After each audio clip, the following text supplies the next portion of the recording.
Good evening, welcome to my channel. My name's Gavin Boyter, I'm a writer of short stories. I have a collection called Running Coyote and Fallen Star, which you'll see advertised behind me, which is available on Amazon. And many of the stories on this channel are featured in this book. Today I'm going to talk about a subject that is close to my heart, and indeed to the heart of any aspiring writer, and that is how to deal with rejection. Now, obviously, it's a painful process to constantly be sending your work out, having it knocked back. Can be demoralizing, can make you think you're wasting your time, can make you doubt the quality of your work, can make you think this is never going to happen for me. Hopefully all of those assumptions that you're making about yourself based on those rejections are wrong. And certainly there's no reason to suspect that because any particular story has been rejected, even umpteen times, that it isn't any good. I've managed to get 25 stories published, but through a lot of rejection. I think I've had roughly something like 4% of acceptances to 96% rejection. And that's probably fairly normal, until you make a name for yourself and you're an established writer, and then everybody wants the new short story by, I don't know, Paul Auster or something. So I've got various strategies that I want to talk through for how to deal with rejection. And all of these can be applied at the same time, or, just think about these things when you're getting those little emails in your inbox. And you can just tell, even before you open it, that it's going to say, "Dear so-and-so, thank you for submitting Story X to our publication. While there was much to admire, we're very sorry to say that it doesn't suit our needs at this current time, but do submit to us again in future." That's probably your standard rejection. Sometimes it's hard to tell how sincere they are when they say, "Do submit to us again in future." I take them at their word, frankly, and would do so. If they're daft enough to ask for another story, they'll get one. So anyway, here are the strategies that I use when I'm feeling a bit down about being rejected. First thing is to think about the odds. Every literary magazine out there, even the smallest college publication, probably receives hundreds of short stories for each edition, and they can only publish 5 or 6, the small ones, and maybe the big ones 10 or 12 stories at most. And some of them don't only come out once a quarter, so they're going to be knocking back a good 95% of what they're sent. The very big ones, even markets like the New Yorker, they get thousands of applications for one story every week. So every month, is that monthly or weekly? Don't know. Imagine a monthly short story. What chance have you got of being published? According to them, every chance, but really the odds are not good. But the thing is, it doesn't cost anything to submit to the New Yorker. If you have a top-notch piece of literary fiction, why not? Why not send it there? Just forget about it, and forget you even submitted. So literary magazines, yeah, it's tough. Agents, no easier really. They'll have thousands per year. They'll probably, busy periods, get hundreds a week, hundreds of manuscripts, or rather hundreds of query letters and opening chapters or first 3 chapters, whatever they ask for. So that's why they have very short windows of submission generally, so that they're not constantly fighting this battle of manuscripts piling up. Editors, again, and by editors I mean at a publishing house, they'll be receiving hundreds a week. If they receive them for people who are not represented by agents, they'll get even more, because they'll pick up all the people like myself who are not currently represented for fiction. Publishers, I've read statistics saying that roughly between 0.5 to 1% of manuscripts they're sent are ever published. Or is it published by them? I don't know. That seems generous to me. That seems like quite a lot. It probably doesn't to you, but that's just the reality. Many of those books will go on to be self-published, and quite often, the rejected ones will be published elsewhere. But publishers work at assumption that it's going to be much less than 1%, I think. So if you've beaten the odds, first strategy is celebrate that. You know, the fact that you've been published at all in any outlet, the fact that any agent has requested the full manuscript, that any publishers, any editor at a publisher has considered your work, means you're ahead of the curve. Really, you're doing well. So it's just something to bear in mind. I actually have on my laptop a folder called Achievements, and it's a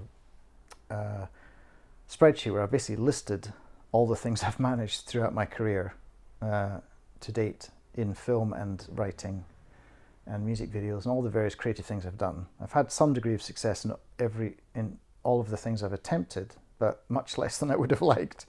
But I do list them, so every so often I'm feeling really down, I go through that list. So that's another little strategy you can adopt.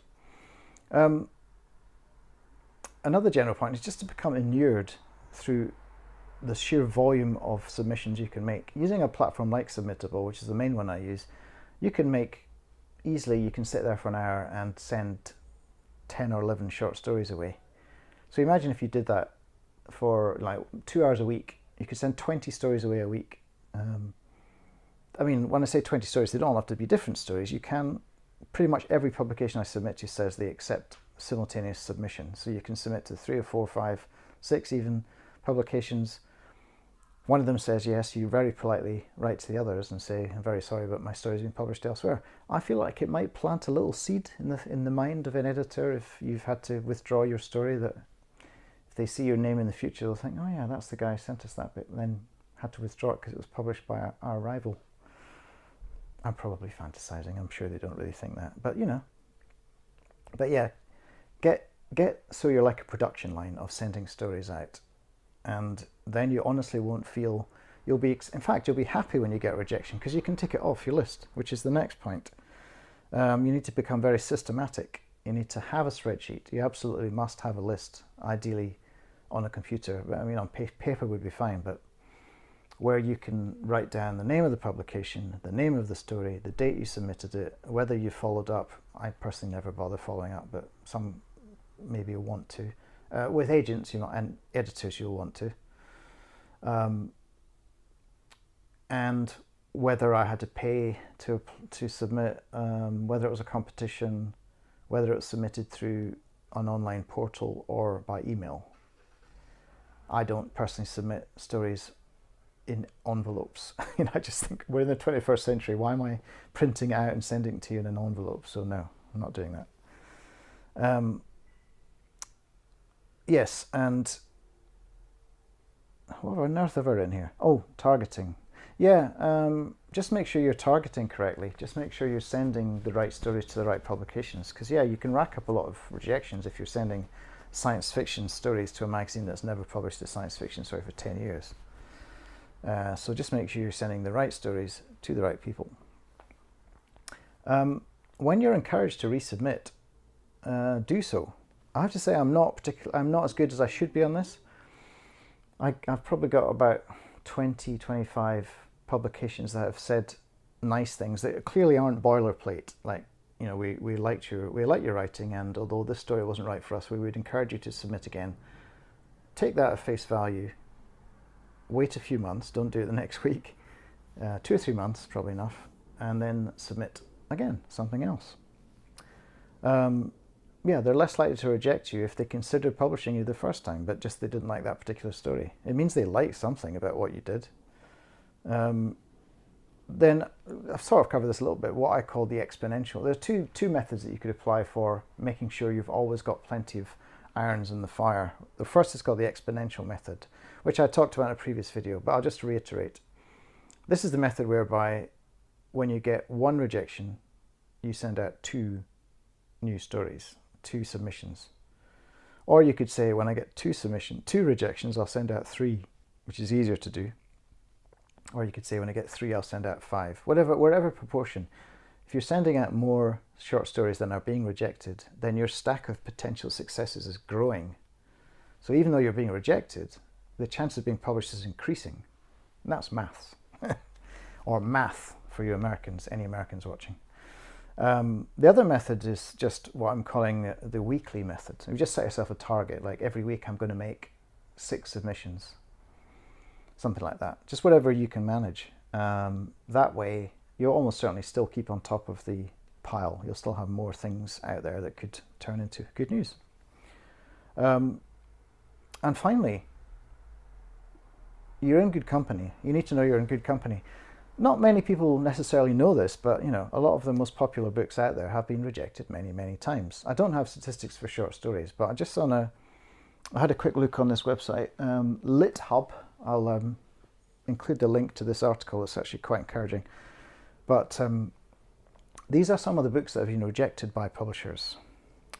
Watership Down, Richard Adams, yes, was rejected by 7 publishers. It's slightly out of favour now. Made a rather popular, successful film out of it. Zen and the Art of Motorcycle Maintenance, rejected by 12 publishers. Some book called Harry Potter and the Philosopher's Stone or something like that, rejected by 12 publishers. Catch 22, you might have heard of. That was published. Guess how many publishers turned that down? It's kind of perfect, really. 22. Carrie, Stephen King's first novel. How many publishers rejected Stephen King? 30. James Patterson's first novel, the Thomas Berryman number, I think it's called. 31. So he beat Stephen King in the unpopularity stakes.